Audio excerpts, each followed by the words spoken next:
Good afternoon, guys. Yesterday we were discussing the Piaget's cognitive theory of development, in which we have described 4 stages of cognitive development. Okay मैंने इनके नाम बताए थे आपको कि जो कॉग्निटिव डेवलपमेंट की स्टेजेस हैं वो क्या क्या होती हैं। 4 स्टेजेस। पहली होती है सेंसरी मोटर, दूसरी होती है प्री ऑपरेशनल, तीसरी होती है कॉन्क्रीट ऑपरेशन और चौथी होती है फॉर्मल ऑपरेशन स्टेज। ठीक है, मैंने पूरा भी डिटेल में आपको नहीं बताया था, लेकिन इनके नाम बताए थे कि क्या क्या होती हैं। प्याजे के संज्ञानात्मक विकास के सिद्धांत के अंतर्गत प्याजे ने बताया था कि किस तरह बौद्धिक विकास बच्चों का इस तरह में होता है, इंटेलेक्चुअल डेवलपमेंट। और 4 उन्होंने कुछ रिसर्च की थी बच्चों पर और 4 स्टेजेस उन्होंने दी थी कि इस तरह से स्टेज बाय स्टेज इन 4 चरणों में बौद्धिक विकास बच्चे का होता है। तो आज हम इनके बारे में थोड़ा डिटेल में बताएंगे कि स्टेज कौन कौन सी हैं और किन किन स्टेज कैसे कैसे डेवलपमेंट प्रोसेस होती है इन स्टेजेस में, हर स्टेज में किस तरह से और क्या क्या एक्टिविटीज बच्चे में देखने को मिलती हैं बौद्धिक विकास की। पहली है सेंसरी मोटर स्टेज, को कहते हैं संवेदी गामक अवस्था। इसका टाइम पीरियड होता है 0 से 2 यानी जन्म से 2 वर्ष तक प्याजे ने मानी है। In this stage, the infants and toddlers learn from their senses and imitation. देखिए सेंसरी मोटर यानी सेंसेस, इंद्रिय गामक, पेशीय गामक, या हम कहते हैं इसको इंद्रिय गामक, पेशीय गामक या संवेदी गामक अवस्था, कि बच्चा अपनी सेंसेस के थ्रू सीखता है। सबसे की इंग्रेडिएंट इस स्टेज का है कि बच्चा अपने इंद्रियों से और अनुकरण, इमिटेशन करके सीखता है। सेंसेस एंड इमिटेशन यानी बड़ों का अनुकरण करके, बड़ों से को देखकर सीखता है। They construct their own knowledge by their actions like moving, picking things and imitate the others. वो क्या होता है, संवेदी गामक बोलते हैं इसको, गति है। ठीक है, सेंसरी मोटर माने गति करना, जैसे मैंने आपको पहले बताया मोटर डेवलपमेंट गति है विकास। तो सेंसेस के थ्रू बच्चा सीखता है। जैसे मान लीजिए किसी चीज से उसका हाथ जल गया आग से, तो वो उसके पास नहीं जाएगा। किसी इलेक्ट्रिक वायर से उसको करंट लग गया तो उसको नहीं छुएगा, वैसे बच्चे को नहीं पता कि क्या है। इवन आप उसके आगे स्नेक डाल दो उसको भी वो पकड़ लेगा, उसको नहीं पता है कि ये क्या है। ठीक है, लेकिन जब वो अपनी सेंसेस से टच करके उसको हर्ट होता है, कुछ उसको हार्म होता है, तो वो उसके पास नहीं जाता। तो इस तरह सेंसेस से इमिटेशन के थ्रू बच्चा सीखता है। पूरा विकास उसका इसी तरह से होता है, बड़ों को इमिटेट करके और जैसे अपने एक्शन के द्वारा वो चीजों को उठाना, थोड़ा चलना सीख जाते हैं बच्चे। ठीक है, चीजों को थोड़ा थोड़ा उठाने लगते हैं, ग्रिप बनाने लगते हैं। इस तरह से अपने एक्शंस के द्वारा बच्चे सीखते हैं, अपने धीरे धीरे उनको देखते हैं कि मैं ये चीज उठा सकता हूँ। इस तरह से उनका बौद्धिक विकास होता है। The main achievement during this stage is object permanence. देखिए प्याजे ने एक बात कही है, ऑब्जेक्ट परमानेंस, जिसको कहते हैं वस्तु स्थायित्व का गुण, जो कि प्याजे की थ्योरी की मेन विशेषता है पहली स्टेज पर। वो कहते हैं बच्चों में हर चीजों की जगहों को याद रखने की, बड़ी अच्छी सी मेमोरी में स्थायी तौर से याद रखने की, परमानेंटली मेमोरी में उसको ध्यान रखने की या ढालने की बात आ जाती है। उसको ऑब्जेक्ट परमानेंस कहते हैं कि हर चीज की वो जगह याद कर लेते हैं कि पर्टिकुलर चीज इस जगह रखी हुई है। वस्तु स्थायित्व का गुण इसको कहते हैं, ऑब्जेक्ट परमानेंस। अगर आप उनको बुद्धू बनाओ, उनके आगे से कोई चीज हटा दो और वापस उस जगह रख दो, तो वापस अगर उनको याद आया तो वो उस चीज को वहीं पर ढूंढते हैं। ठीक है, इस तरह knowing that an object still exist, कि उनको पता है कि ये चीज है और ये यहीं रखी हुई थी। Even if it is hidden, अगर ये छुपा दी जाती है तो भी, जैसे मैंने बात की, आप कुछ नहीं देना चाहते, छुपा देते कि बेटा उधर देखो, फिर वापस आप थोड़ी देर बाद उसका ध्यान इधर उधर हो जाता है तो आप रख देते हैं, तो वो वापस अगर उसको याद आया तो वहीं उस चीज को वो देखेगा। It requires the ability to form mental representation of the object, कि एक मेंटल रिप्रेजेंटेशन ऑब्जेक्ट का बन जाता है कि ये वस्तु ऐसी दिखती है और अगर मैं देखता हूँ और वो ऐसी चीज है तो उसके माइंड में रहती है और वो वापस उस जैसी चीज को देखकर पहचान लेता है।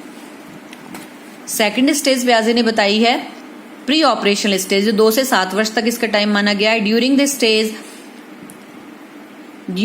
Stage young children can think about things simplically. This is the ability to make one thing, a word or an object stand for something other than itself.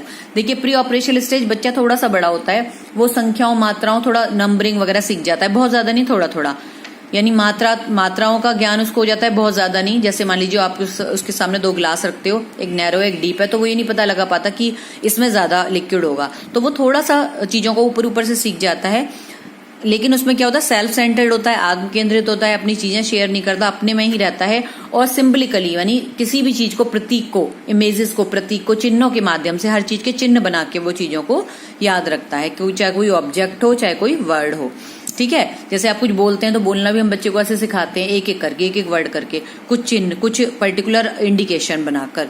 ठीक है। Thinking is still egocentric, egocentric रहती है उसकी, यानी आत्म केंद्रित ही रहती है, बहुत ज्यादा उसका इंटरेक्ट नहीं होता और बहुत ज्यादा उसका बौद्धिक विकास इस उम्र में नहीं होता, लेकिन धीरे धीरे वो सिंबलिक उस फॉर्म में सीख जाता है। Concrete operational stage 7 to 11 years, इसमें क्या होता है कॉन्क्रीट स्टेज, इसमें देखिए पहले जो मैंने अपनी आपको प्री ऑपरेशनल बताई, लैंग्वेज डेवलपमेंट भी कम होता है बच्चे का, थोड़ा थोड़ा होने लगता है। पहली स्टेज में तो 1-2 वर्ड ही सीखता है, वो धीरे धीरे सीमित भाषा में या सीमित हम कहें तो लैंग्वेज डेवलपमेंट उसका हो जाता है। कॉन्क्रीट की आयु उन्होंने बताई है, मूर्त संक्रियात्मक अवस्था इसको बोलते हैं, उसको बोलते थे पूर्व संक्रियात्मक, इसको मूर्त संक्रियात्मक। 7 से 11 वर्ष 7 to 11, इसमें बच्चा देखिए कॉन्सेप्ट बनने लग जाते हैं बच्चे के माइंड में। 7 to 11 ईयर का बच्चा लेटर चाइल्डहुड में आ जाता है, ठीक है, यानी इवन वो एडल्ट 1-2 साल के बाद जो एडोलसेंस होती है उसमें एंटर करता है, तो एक मैच्योर थोड़ा सा हो जाता है बच्चा, तो इसमें मूर्त रूप में चीजों को वो समझता है। Concrete stage a major turning point on the child's cognitive development because it marks the beginning of logical or operational thought, ठीक है। देखिए मान लीजिए तोता है, कबूतर है, उसको ये पहचान हो जाती है कि जो वर्ड्स वाले हैं वो क्या है, पक्षी कहते हैं उनको, जिनके विंग्स होते हैं वो वर्ड्स होते हैं, जिनके विंग्स नहीं होते, जो कि 4 पैर वाले होते हैं वो एनिमल होते हैं। ये फल है, ये फ्रूट है।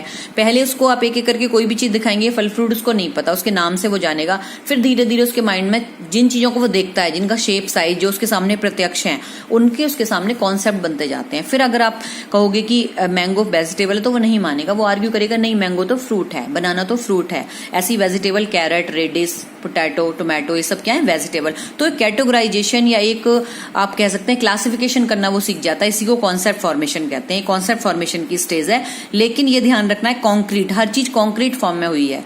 जितना भी बौद्धिक विकास बच्चे का है वो कॉन्क्रीट फॉर्म में हुआ है, अभी वो एब्स्ट्रैक्ट पर नहीं पहुंचा है, यानी एब्स्ट्रैक्ट पर पहुंचने में उसको वक्त लगेगा। वो चीजें जो कि उसे नहीं देखी, महसूस करने वाली चीजें अभी उसको नहीं आई है, वो उन चीजों के बारे में लॉजिकल थिंकिंग कर सकता है, उन चीजों के बारे में आपसे आर्ग्यू कर सकता है जो चीजें उसके सामने या जिनको वो जानने लगा है, ठीक है। तो लॉजिकल थिंकिंग और कॉन्सेप्ट डेवलपमेंट या कॉन्सेप्ट बनने लग जाते हैं, कॉन्सेप्ट फॉर्मेशन स्टेज पर हो जाता है प्याजे की, लेकिन सारा डेवलपमेंट अब भी कॉन्क्रीट फॉर्म में हुआ है, एब्स्ट्रैक्ट में नहीं, ठीक है। इसके बाद लास्ट स्टेज आती है प्याजे की, जिसको हम कहते हैं formal operational stage. Formal operational stage क्या होती है, इसका जो टाइम पीरियड है प्याजे ने 11 से आगे तक बताया। आगे तक मतलब होता है कि हम एडोलसेंस तक ही मानते हैं, 11 से 15 या 11 से 18 आप एक एज्यूम करके इसका मानते हैं, ठीक है। इसमें क्या होता है, the formal operational stage begins at approximately age 11 and last into adulthood. Adulthood मतलब कि बच्चा एडोलसेंस को जहाँ खत्म करता है वो एडल्टहुड स्टार्ट होती है, तो मैंने बोला एडोलसेंस तक होती है। 18 तक भी हम मान सकते हैं इसको, 16-17 इस तरह से हम इसको एडोलसेंस तक के एंड तक मानते हैं, ठीक है। 11 and last into adulthood. During this time children develop the ability to think about abstract concept. अब देखिए इसमें क्या फर्क है, इसमें भी लॉजिकल रीजनिंग डेवलप होती है बच्चे में, कॉन्सेप्ट फॉर्मेशन होता है, लेकिन जैसे कॉन्क्रीट में कॉन्क्रीट लेवल पे था, इसमें एब्स्ट्रैक्ट फॉर्म में हो जाता है, यानी अब उन चीजों के बारे में भी सोच सकता है जो उसके सामने प्रत्यक्ष नहीं है, विजुअलाइज नहीं है, जो उसने नहीं देखी है, सिर्फ इमेजिन किया है, ठीक है। जैसे देखिए आपको तो पता होगा कॉन्क्रीट और एब्स्ट्रैक्ट में क्या फर्क होता है, कुछ बच्चों को नहीं पता होता है, तो ये समझना जरूरी है। कॉन्क्रीट मतलब वो चीजें जिनका शेप साइज है, जिनको हम छू सकते हैं।